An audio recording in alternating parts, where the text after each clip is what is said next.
के खिलाफ आक्रोश था। मान लो वो आए गए नहीं या विकास नहीं हुआ। बिल्कुल खुले तौर पर जिन्होंने समाजवादी पार्टी का चुनाव लड़ा और यहाँ बड़ी पोजीशन लिए हुए हैं। इतना बड़ा नेता मैं ही हूँ कि घर बैठ के सबको हरा देता हूँ, जिता देता हूँ, तो बाकी लोग क्या कर रहे हैं? राजधानी दिल्ली से 150 किलोमीटर दूर ये है मुजफ्फरनगर। इस सीट पर बीच चुनाव में हार के बाद बीजेपी में शुरू हुई तकरार थमने का नाम नहीं ले रही।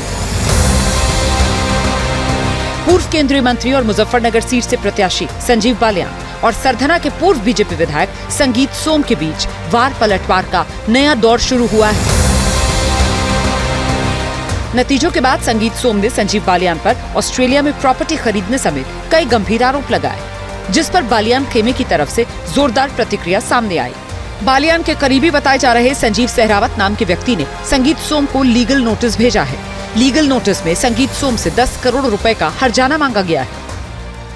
यह सभी आरोप फर्जी हैं और मेरा संजीव बालियान से इस तरह का कोई भी कृत्य ना मैंने किया है, ना मैंने ऐसा सोचा है, तथा ये जो लेटर हेड पर जो आरोप लगाए हैं ये सारे फर्जी हैं, जिससे समाज में मेरी बदनामी हुई है। और मैंने संगीत सोम को 10 करोड़ रुपए का मानहानि का नोटिस भेजा है।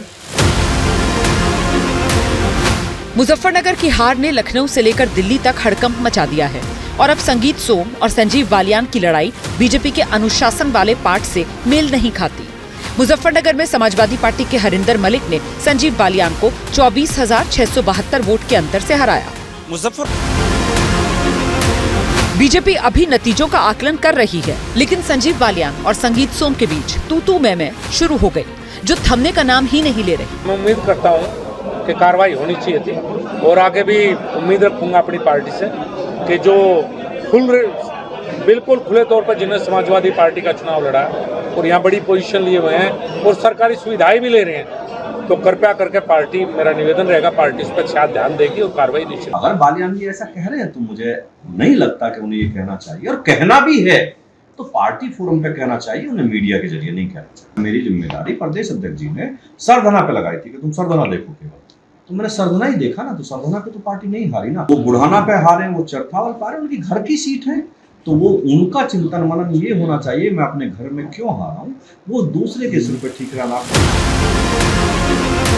इस तरह के बयान दोनों तरफ से लगातार आ रहे हैं। अब सवाल है कि आखिर बीजेपी आला कमान इस आपस की लड़ाई में क्या आखिरी फैसला सुनाता है, क्योंकि गन्ना बेल्ट की इस जंग का असर 3 साल बाद होने वाले विधानसभा चुनाव में भी पड़ सकता है।